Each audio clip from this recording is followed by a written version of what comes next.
Imagine with me, if you will. You and your friends are sitting in high school English class. Some of you are paying attention, most of you probably aren't. From the window, you hear a noise.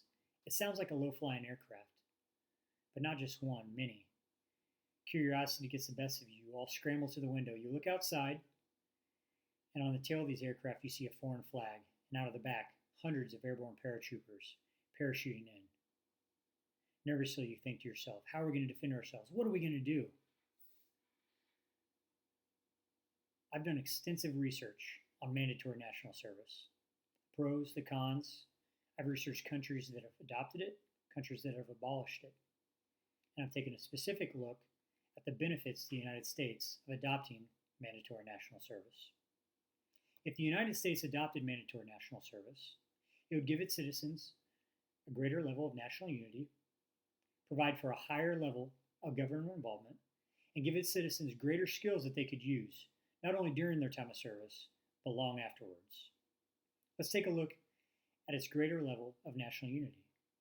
The textbook, Communication in Everyday Life, defines cultural collectivism as subscribing to a belief system that stresses group benefits and working together harmoniously.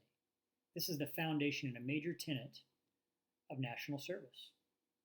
The military services establishes social rules, forcing individuals from all walks of life to work together and solve some of life's most complex problems. Where else can you take a kid from rural Missouri fresh out of high school and put them in close proximity to a kid fresh out of high school from inner city New York and expect them to get along? Military service does that. It breaks down these cultural barriers and provides everyone a common ground and something common to work towards. More than just national unity, mandatory national service leads to a larger involvement in government. A 2017 Pew Research study stated that there's not only a decline in U.S. citizens with military experience, national service experience, but this directly correlates to members of Congress and how many have experience in national service as well. Thomas Baldino, a Wilkes University political science professor, stated that as few as 18% of recent elections were decided by competitive primaries. That is alarming. That means that if you have a pulse, and basically 82% of elections, you have a chance of winning, non-competitively. That also means that individuals that are highly unqualified are being elected to public office, oftentimes without necessary skills to do their job or advocate on our behalf, on the behalf of the safety of the United States. More than just government involvement, though, and possibly most important, individually, are the newly acquired skills that you could receive with mandatory national service. The website Balanced Career states that there are more than 800 different jobs that you can choose from in the United States Armed Forces alone. Some of the more common ones are pilot, infantryman, but there are a lot of people don't know about either, like cryptologists, computer programmers, drone pilots. If there's a comparative job field in the private sector, there's probably one in the U.S. military as well.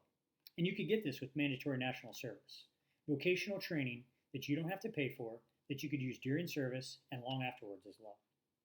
The Bureau of Labor Statistics states that on average, the national average for veteran unemployment rate is as low as 3.5%, compared to the national average employment participation of its private citizens of only 62.8%.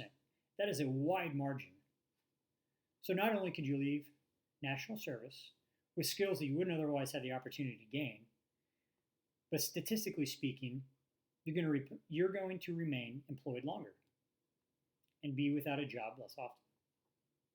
So in summary, mandatory national service could give the United States a greater level of national unity, provide for a higher level of government involvement from its citizens, and give you individually skills that you may not otherwise have the opportunity to obtain.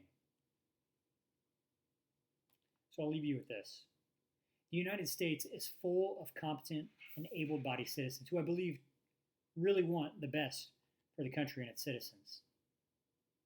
Omar Bradley said it best. The nation needs men who think in terms of service to their country, not in terms of the country's debt to them.